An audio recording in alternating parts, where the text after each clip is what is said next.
The NBC producers told Dean Martin to keep it simple. Just sing "That's Amore" for 3 minutes and stick to the script. But when the cameras rolled, Dean did something so unexpected and brilliant that it turned a routine TV appearance into the performance that defined his entire career. It was October 12, 1953, and Dean Martin was backstage at NBC's Studio 6A in Rockefeller Center, preparing for what was supposed to be a straightforward appearance on the Colgate Comedy Hour. At 36, Dean was still climbing his way to solo stardom after his recent split from Jerry Lewis, and television appearances were crucial for establishing his identity as more than just half of a comedy duo. The show's producers had been very clear about their expectations for Dean's performance that night. This was prime-time family television, broadcast live to millions of American homes, and they wanted nothing risky, nothing controversial, nothing that might upset sponsors or cause complaints from viewers. "Just sing 'That's Amore' the way you always do," producer Max Liebman had told Dean during rehearsal. 3 minutes, straight and simple. The audience loves that song, so don't mess with what works. It seemed like sound advice. "That's Amore" had been Dean's biggest solo hit since leaving Jerry Lewis, reaching number 2 on the charts and establishing him as a legitimate recording artist in his own right. The song was catchy, family-friendly, and perfectly suited to Dean's smooth Italian-American charm. But what the NBC producers didn't understand was that Dean Martin was incapable of doing anything straight and simple. He was an artist who thrived on spontaneity, on reading the room and adapting his performance to capture the exact mood of the moment. Asking Dean to stick rigidly to a script was like asking Sinatra not to swing, or asking Ella Fitzgerald not to scat. It went against everything that made them great. As Dean stood in the wings that night, listening to host Eddie Cantor introduce him to the studio audience and the millions watching at home, he made a decision that would change the course of his career forever. He was going to give the audience something they'd never seen before, something that would make "That's Amore" not just a song, but an experience. When Dean walked onto that stage, he looked like the epitome of 1950s cool. Perfectly tailored tuxedo, slicked back hair, and that famous relaxed swagger that made everything look effortless. The studio audience applauded warmly as he approached the microphone, expecting the familiar version of "That's Amore" they'd heard on the radio dozens of times. The orchestra began the familiar opening notes, and Dean started singing in his trademark smooth baritone. "In Napoli, where love is king, when boy meets girl, here's what they say." So far, everything was exactly as rehearsed. The producers, watching from the control room, nodded with satisfaction. This was going perfectly according to plan. But then, as Dean reached the famous "when the moon hits your eye like a big pizza pie" line, something magical began to happen. Instead of singing it straight, Dean suddenly slowed down the tempo, drawing out each word with an almost conversational intimacy that made every person watching feel like he was singing directly to them. His voice dropped to a near whisper for "pizza pie," then exploded with joyful energy on "That's Amore." The studio audience, caught off guard by this unexpected interpretation, began to lean forward in their seats. This wasn't the bouncy, cheerful version they knew from the radio. This was something deeper, more personal, more emotionally resonant. But Dean was just getting started. As he moved into the second verse, he began to improvise not just vocally, but physically. He loosened his tie, unbuttoned his jacket, and started moving around the stage with a casual confidence that broke every rule of formal television performance. He was turning a static song presentation into dynamic entertainment. "When the world seems to shine like you've had too much wine, that's amore." Dean delivered this line with such perfect comic timing and subtle physical comedy that the studio audience burst into spontaneous laughter and applause. But he didn't stop there. He winked at the camera as if sharing a secret with every person watching at home. In the NBC control room, the producers were starting to panic. This wasn't what they had planned, and live television offered no chance for do-overs. But as they watched the studio audience's reaction, they realized something extraordinary was happening. Dean continued to reinvent the song as he sang it, adding little musical riffs, changing the phrasing, and incorporating spontaneous interactions with the orchestra.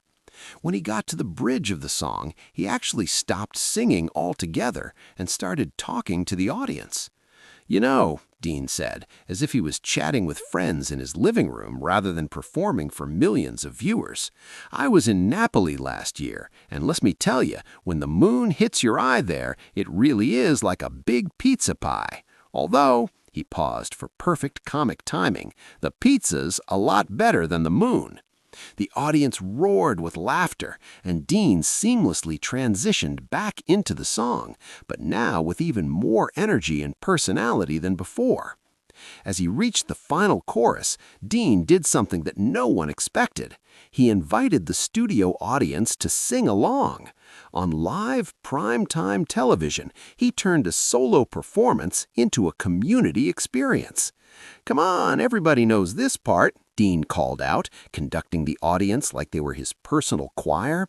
When the moon hits your eye, the entire studio erupted as hundreds of people joined in singing That's Amore, with Dean Martin leading them like the world's coolest choir master.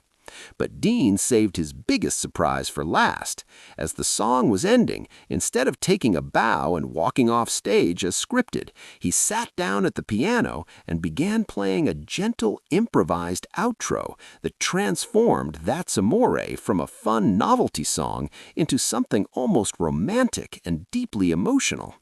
His voice, now softer and more intimate than it had been all evening, delivered the final That's Amore with such tenderness that the entire studio fell silent, mesmerized by this unexpected moment of vulnerability from a man who usually kept his emotions carefully hidden behind his cool persona. When the song finally ended, the studio audience exploded in the longest and most enthusiastic applause of the entire evening. They weren't just clapping for a good performance, they were responding to something genuine and magical that they had witnessed. In the control room, the NBC producers sat in stunned silence for several seconds before one of them finally said, "Did we just capture lightning in a bottle?" They had. What Dean Martin had created that night was far more than just a television performance. It was a masterpiece of spontaneous artistry that revealed new depths in a song everyone thought they already knew completely. The phone calls started within minutes of the show ending. Record executives, booking agents, and entertainment industry insiders who would watch the performance were calling NBC to find out how they could work with this version of Dean Martin. Not the guy from the Martin and Lewis comedy team, but this sophisticated, charismatic solo artist who could make magic happen in real time.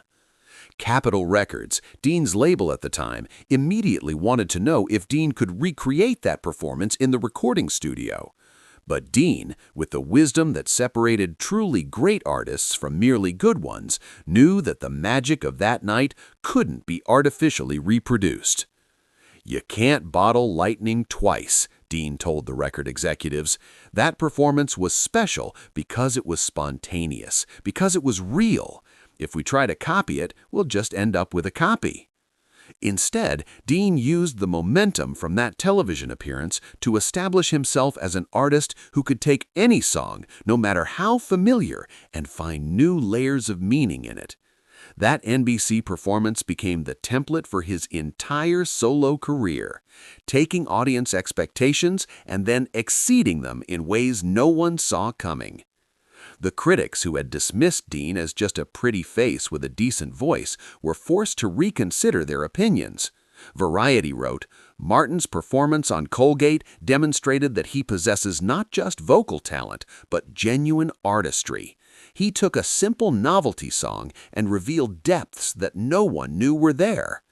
The New York Times music critic noted, "What Martin accomplished was more than just a good performance, it was a masterclass in how to connect with an audience through spontaneity and genuine emotion." But perhaps the most important impact of that performance was on Dean Martin himself. For years, he had been seen primarily as Jerry Lewis's straight man, the handsome guy who stood around while Jerry got all the laughs. That night on NBC, Dean discovered that he could command a stage entirely on his own, that his charisma and talent were more than enough to captivate an audience.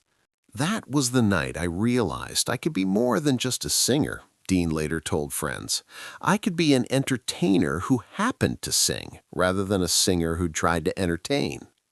The performance also established the template for Dean's legendary Las Vegas shows. The spontaneity, the audience interaction, the casual confidence, the way he could make every person in a room feel like his personal friend.